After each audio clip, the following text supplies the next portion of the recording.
Ladies and jellyfish, welcome back to A.S.K. Last time we looked at the first 10 unseen non-canon Benton aliens that you've never seen before. Today I got 12 more to show you, as we go through their power abilities, their designs, and their flaws. And using my buddy Ryno's artistic ability, we're going to give each one an official redesign to solidify their place as an A.S.K. Phantom alien. And before we start, if you're new, be sure to subscribe for countless other Benton videos, including 3 other unseen alien videos already on the channel. Let's jump right into this. First off, we got Moyo. Nice name actually. Named after the creator from South Africa in the Cartoon Network Animation Generation 2014, Moyo is an alienated to the planet of Mars from our very own solar system. He has the ability to camouflage to his environment, which is why the design is mostly red. He can also swim very fast for some reason. His gills act similar to a water jetpack, where he can inhale water and shoot it out of his gills at full force to gain tremendous speed. It's as if jury-rigging chameleon had a monstrosity baby. This one almost made it to Omniverse. Kinda wish it did now that I look back at it. The cables on Bungee Sponge's back can act as slingshots, especially when he runs back and stretches himself to the max. This alien, like Grasshopper, can therefore trek large distances with just a slingshot. Like Goop, his stretchy body can also make him basically have no fall damage, and he can regenerate limbs like Swampfire. He can also absorb fluids, SpongeBob style, and release all the liquid as a giant excess full-force punch, like some Gear 3 Luffy shit. Bungee Sponge can also turn the liquids into gases. I would have loved to see this one in the show, but alas, creative differences didn't allow it. Still, looks pretty neat.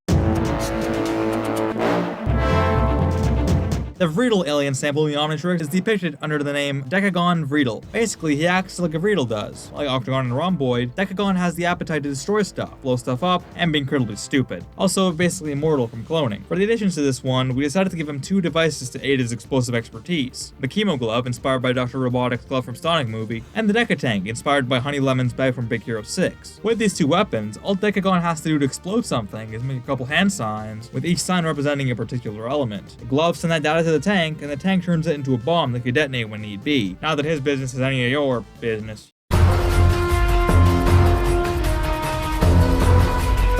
Created by Derek J. Wyatt in 2020, the Transformer alien takes most of his inspiration from Optimus Prime, especially with the name and the design, but there are a few things this alien has going for it. During a chase, he can transform into a car version of himself, looking similar to Upgrade's version of Kevin's car in Omniverse. This could come in handy during situations where Kevin or Rook's cars aren't readily available. On top of that, the main form Decimus Prime takes is pretty badass in his own respect. He's huge, has built-in weaponry, he'll probably have jetpacks, etc, etc. Imagine him fighting a Tyrannopede and he shifts all the parts of his body towards one giant fist and goes all Generator X on the dude. He can even split his body into smaller parts, or even have some sort of nanite thing without having the whole nanite shebang. A lot of potential with this baby.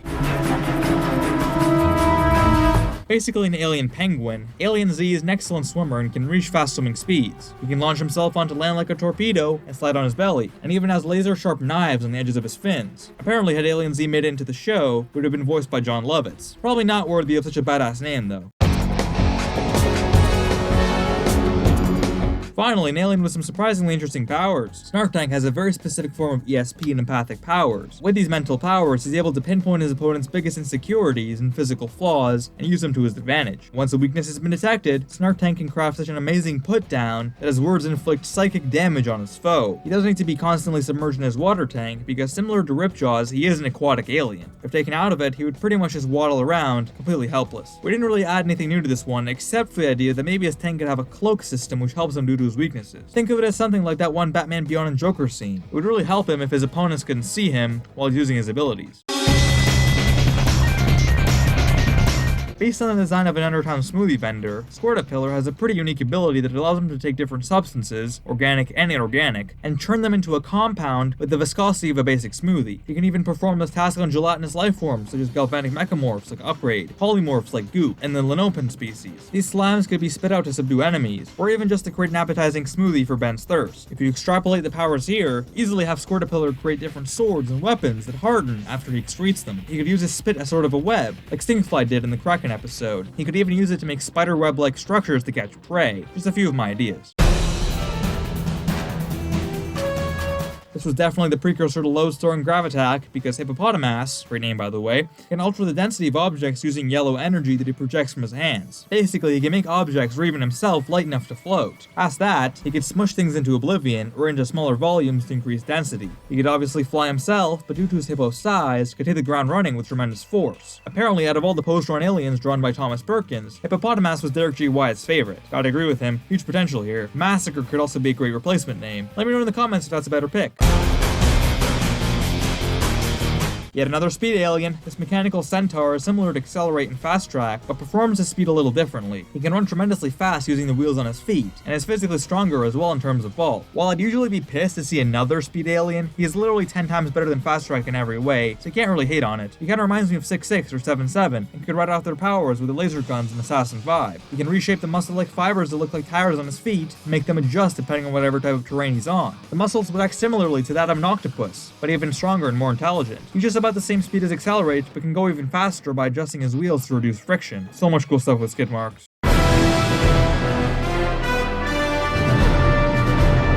Somnambulizard, absolutely garbage name, has mind control abilities, in a way slightly different from the existing ones, such as Vampire or Pesky Dust. Sommy is able to mind control people within his line of sight, within a limited area. His sensory organs help him synchronize with the nervous system of the people he mesmerizes. Yeah, big words for mind control. Oh, and he can regenerate his limbs if they're cut off, cause, you know, lizard. The bigger problem with this one is the name. Why don't we change it to Hypnogecko, Neuroscaler, Lizard Mind? Tell me in the comments what you name him.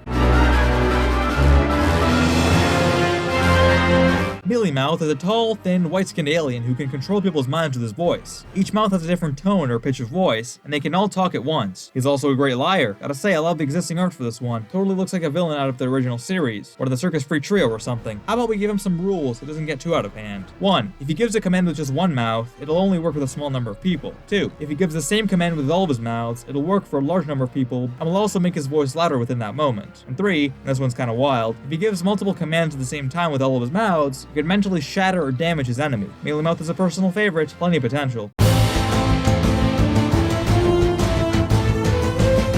Whoa, what the hell is that design? Ryno can make it better. While he does that, let's go over Crabtastic's powers. Ooh, hold on. Shell shock. Alright, next. This alien possesses immense strength and has claws that could tear through anything. Past being another brainstorm ripoff, Crabtastic has 360-degree vision, can breathe underwater, and can fasten onto and climb vertical surfaces. The 360-degree vision is a huge perk for this one, as I'm pretty sure no other alien can do that aside from maybe Vreedle. In addition to this, I'd give him extreme terrain and temperature resistance, along with adaptive camouflage. He also has adaptive biology, being able to alter his body and copy traits of other crabs to adapt to situations. He could have many forms, like Yeti mode, spider mode, etc. Just some ideas. And that was all the non-canon Benton aliens that we never got explained. Part 2. This series is not over because we still have 10 unreleased aliens from Ben 10,000's catalog. Plus, I'd love to combine some of these designs into cool fusions and pin them head to head. If any of that sounds enticing, be sure to let me know you want it in the comments below. While you're at it, tell me which of these 12 aliens you like the most. Do you like the redesigns more than the originals? You let me know all your thoughts in the comments down below, and your comment may just get pinned. Ginormous thank you to my good buddy Ryno for drawing every single alien here. Couldn't have done it without him. He also added plenty of commentary that I incorporated here, as well as the cool storyboard images. So please look in the description and follow him on Instagram, X, and all the other socials listed below. Thank you so much for watching. Be sure to like, subscribe, and follow the socials below to support me, and I'll see you beautiful ladies and jellyfish in the next one.